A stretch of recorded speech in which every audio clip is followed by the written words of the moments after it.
7월 20일 월요일 로마서 1장 8절부터 17절까지의 말씀입니다.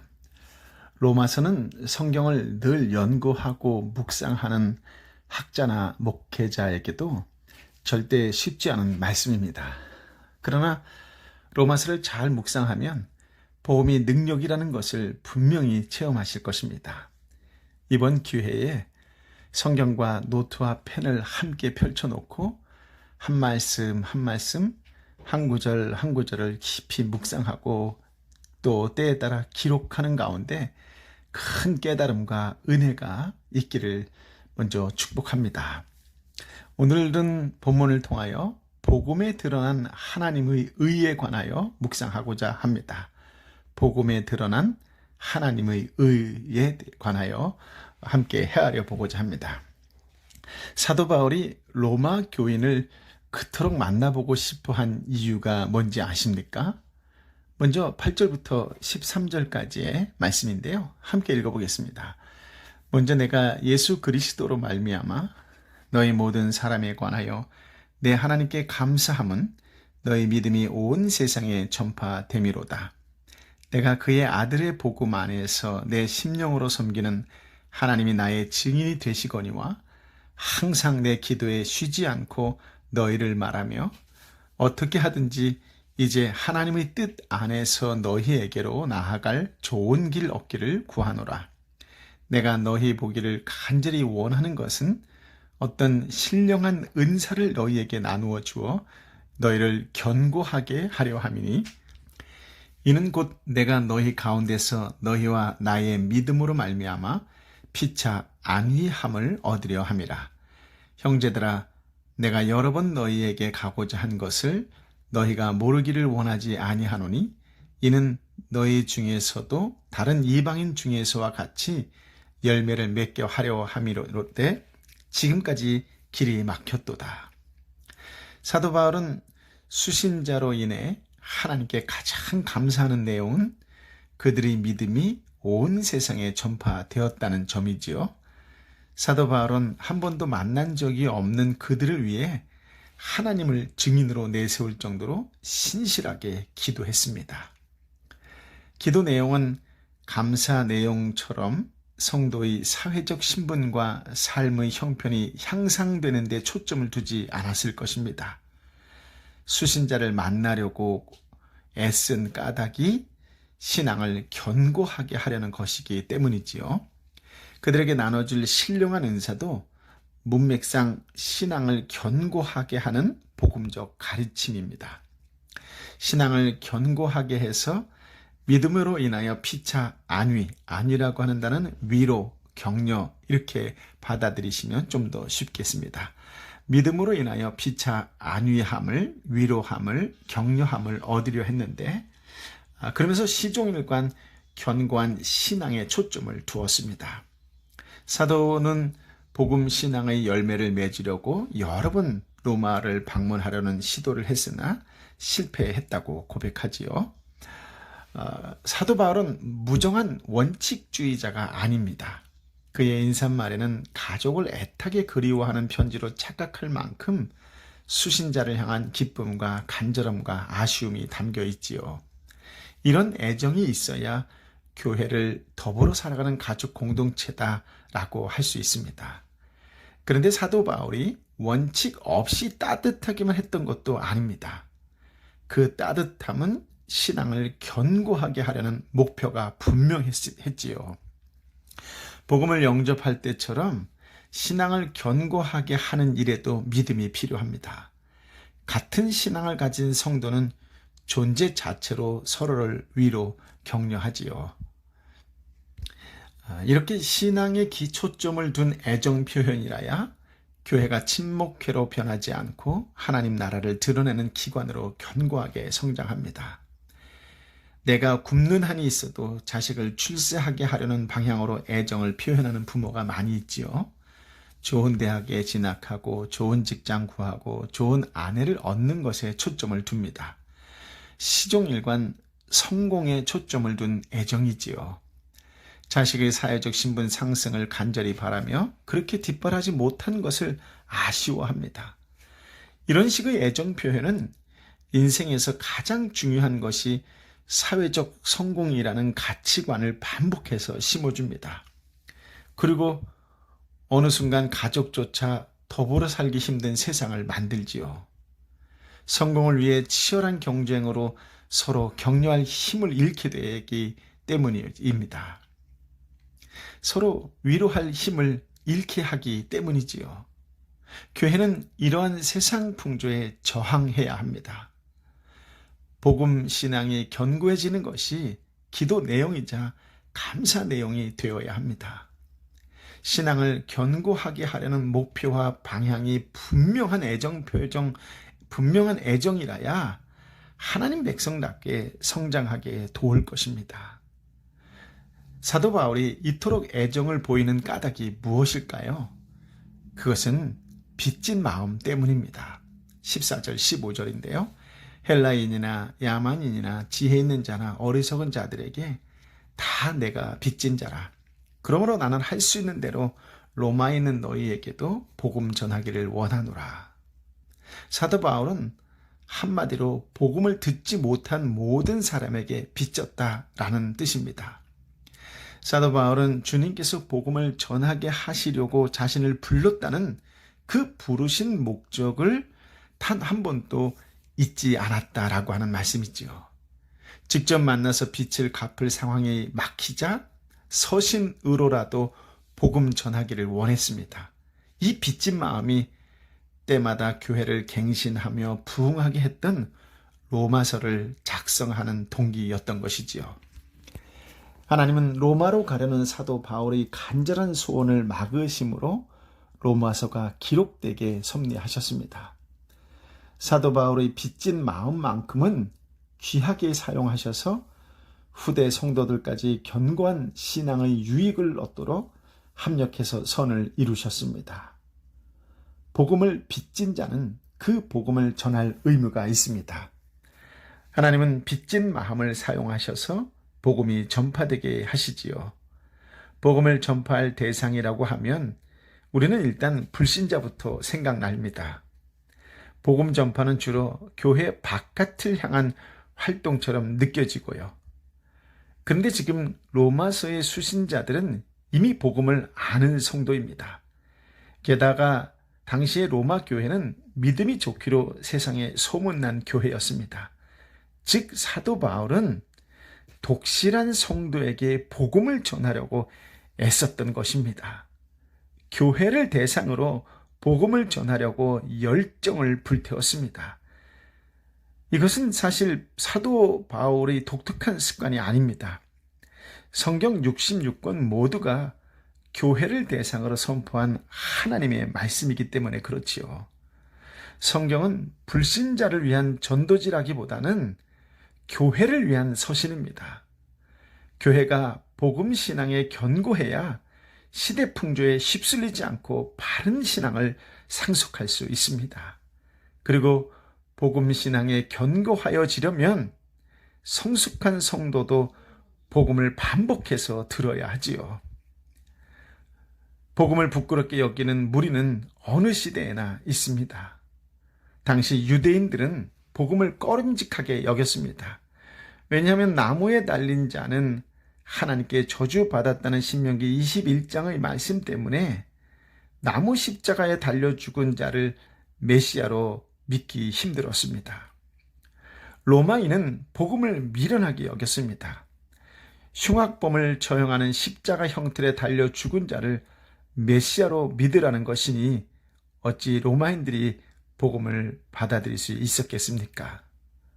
복음은 똑똑하고 성공한 사람도 무식하고 실패한 사람과 똑같이 죄인 취급합니다. 유능한 사람도 무능한 사람처럼 은혜로만 구원받는다고 선언합니다. 지금도 복음은 인간의 본성에 거리끼고 미련한 느낌을 줍니다. 그런데도 사도 바울은 세속 풍조와 본성을 거슬러 모든 민족에게 복음을 전파하려 했습니다. 왜 그랬을까요? 왜 세상 사람들의 본성을 건드리면서까지 복음을 전하려고 한 것일까요? 16절 말씀입니다. 내가 복음을 부끄러워하지 아니하노니 이 복음은 모든 믿는 자에게 구원을 주시는 하나님의 능력이 됨이라. 먼저에는 유대인에게요, 그리고 헬라인에게로다. 그 이유는 세상 사람들의 본성을 건드리면서까지 복음을 전하려고 하는 이유는 내가 복음을 부끄러워하지 아니한다라고 하는 당당한 선포에 담겨 있습니다. 사도 바울은 복음을 모든 믿는 자에게 구원을 주시는 하나님의 능력이라고 자랑합니다. 하나님은 이 복음을 먼저 유대인에게 계시하셔서 헬라인에게 전파되게 역사하셨지요. 시간 차이가 있었지만 구원 능력은 똑같이 나타났습니다. 복음은 민족과 문화, 사람의 품격과 수준에 따라 수정할 필요가 전혀 없었습니다. 복음을 부끄럽게 여기는 속마음은 복음을 청중의 구미에 맞게 포장하는 모습으로 드러납니다. 복음이 마치 이 땅에서 삶의 질을 향상해 주는 비결인 양 제시합니다. 복음 그대로 내놓는 것을 꺼리며 미련하게 여깁니다. 복음 자체로는 청중에게 감동도 영향력도 없다고 생각하기 때문이지요. 그런데 그거 아십니까? 복음을 예쁘게 포장할수록 신앙은 허물어집니다. 포장지를 복음으로 오해하기 때문이지요. 심리학이나 마케팅이나 오락적 요소를 조미료처럼 뿌려 청중의 입맛에 맞춘 복음은 하나님의 능력은 훼손합니다. 그런 복음은 하나님의 능력을 훼손하지요. 성도는 복음을 부끄러워하는 강단을 부끄러워하고 복음을 꺼리는 사역자를 꺼릴 수 있어야 합니다. 복음 자체가 하나님의 능력인 줄 확신하고 반복해서 자랑하는 교회라야 하나님의 구원 능력을 맛보지요. 전통이 오랜 교회와 연륜이 오랜 성도의 생각과 삶이 때때로 복음에서 멀어지는 모습을 교회사에서 흔히 볼 수 있습니다. 한 세대를 넘기지 못하고 하나님의 능력을 잃어버리는 공동체가 많습니다. 그런 사태가 일어나기 전에 더는 복음 자체에 귀 기울이지 않는 전조 증상이 있습니다. 복음은 이미 알 만큼 알고 있다고 생각해서 그것을 포장하는 기술에 집중합니다. 청중의 욕구를 파악해서 감동적인 예화를 찾고 매력적인 프로그램을 도입하지요. 그런데 그 포장지들은 성도의 가슴에 흐르던 그리스도의 보혈을 흡수해버리고 복음의 생명력을 상실한 말라붙은 피딱지만 남겨놓습니다. 복음은 시대 풍조나 청중의 욕구에 맞춰서 각색하지 않고 사도가 전해준 대로 전해야 하나님의 능력으로 역사합니다. 그러면 복음이 왜 하나님의 능력일까요? 복음이 왜 하나님의 능력일까요? 17절 말씀입니다. 복음에는 하나님의 의가 나타나서 믿음으로 믿음에 이르게 하나니 기록된 바 오직 의인은 믿음으로 말미암아 살리라 함과 같으니라. 복음에 하나님의 의가 나타났기 때문입니다. 죄를 형벌하지 않고 적당히 봐주는 재판관은 불의합니다. 누구에게나 공정하게 판결해야 의로운 재판관이지요. 하나님은 독생자로 세상 죄를 짊어지고 대신 저주받게 하셨습니다. 하나님은 택하신 자들의 죄값을 그리스도의 십자가로 다 청산하셨지요. 이로써 의로움을 유지하는 동시에 은혜를 베푸실 수 있으셨습니다. 속죄한 죄인을 의인이라고 정당하게 칭할 수 있으셨고 죄인이 깨트린 언약 관계를 회복하여 언약하신 복을 주실 수도 있으셨습니다. 피조물에게 요구하신 의를 예수 그리스도의 순종을 통해 친히 제공하셨습니다. 그래서 십자가 복음은 불의하지 않은 하나님의 의를 드러냅니다. 죄인은 하나님께서 요구하신 의의 수준에 절대로 이를 수가 없지요. 모든 생각과 행위를 아시는 하나님 앞에서 사람의 의는 더러운 걸레 같기 때문입니다. 그런 의로 결단코 자기를 구원할 수 없습니다. 구원은 오직 하나님의 의로만이 됩니다. 하나님의 의로 말미암습니다. 죄인의 반역에도 불구하고 언약에 신실하신 하나님의 의만이 구원의 능력입니다. 복음에 나타난 하나님의 의는 오직 의인은 믿음으로 말미암아 살리라 라는 하박국 2장 4절의 예언을 성취합니다. 이 예언을 부정문으로 표현하면 율법의 행위로 사람이 의롭게 되지 못한다 라는 말씀이 됩니다. 복음은 믿음으로만 수납할 수 있습니다. 하나님께 의인으로 인정받아 영생을 얻은 사람은 시종일관 복음에 믿음으로 반응합니다. 믿음으로 믿음에 이르게 하는 구속 방식이지요. 이러한 구속 방식은 예수님께서 이 땅에 오심으로 확연히 드러났습니다. 그런데 율법으로 말미암아 구속 방식이 실패해서 허겁지겁 만든 임시방편은 결단코 아닙니다. 율법이 있기 전에 창세기 15장 6절에 보면 아브라함조차 믿음으로 의롭다함을 받았기 때문입니다. 율법은 애초에 그리스도를 믿어서 구원 얻도록 안내하는 몽학선생 역할을 맡았습니다. 율법 자체는 하나님의 구속 능력을 드러내는 방편이 아니라는 것이지요. 죄인을 구속하시는 하나님의 능력은 오직 복음을 통해서만 드러납니다. 믿음으로 말미암아 살게 될 의인은 어떤 사람일까요? 자기의 의를 내려놓고 하나님의 의를 신뢰하는 사람입니다. 아담의 범죄 이후 인류는 전적으로 타락했습니다. 영원한 죽음의 형벌, 죄책을 선고받고 부패한 본성, 즉 그것이 오염을 지닌 채 태어납니다. 이 죄책과 오염을 일컬어 원죄라고 합니다. 그렇다면 태생적으로 불의한 죄인이 어떻게 공의로운 하나님 재판정에서 의인으로 선언받아 영생을 얻을까요? 이 일과 관련해서 죄인은 전적으로 무능합니다. 하나님의 의가 유일한 해결책이지요.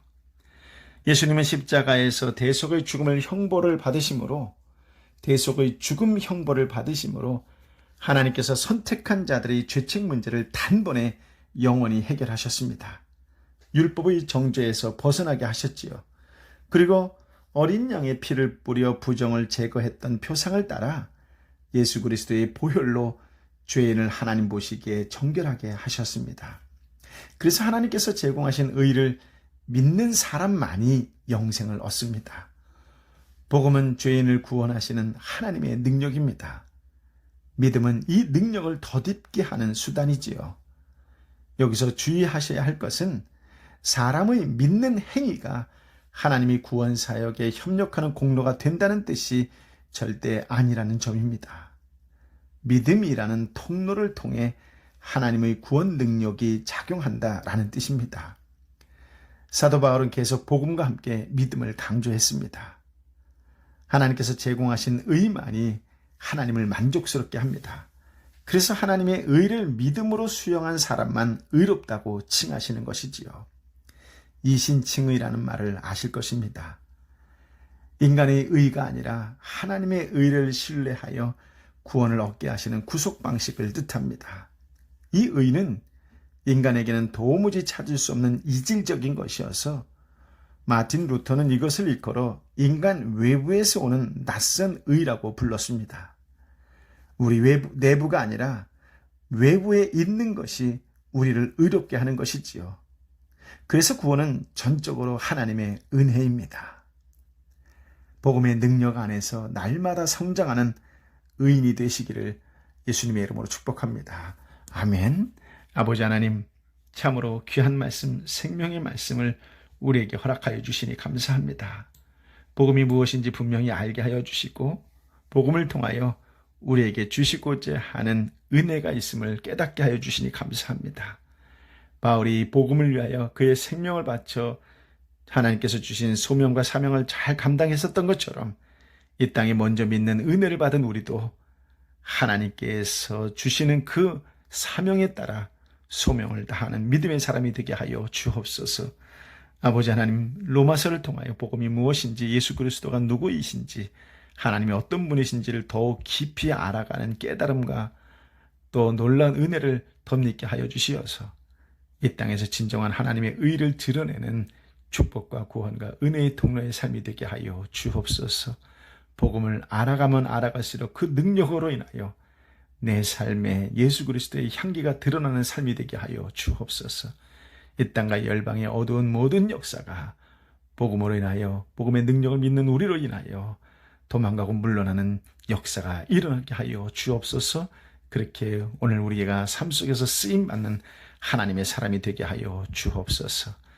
이제는 길이요 진리요 생명 되신 우리 주님 예수 그리스도의 은혜와 아버지 하나님의 크신 사랑과 성령 하나님의 위로 역사 교통 충만하심이 오늘도 주신 말씀을 가슴에 품고 복음의 사람으로 이 땅과 열방을 위하여 기도하며 또 복음의 뜻에 따라 순종하며 살아가겠노라고 결단하는 하나님의 사람들 한 사람 한 사람 머리 위에 저들이 가슴에 품고 기도하는 공동체와 열방의 선교사님과 선교지 위에 함께하여 주옵기를 간절히 축원하옵나이다.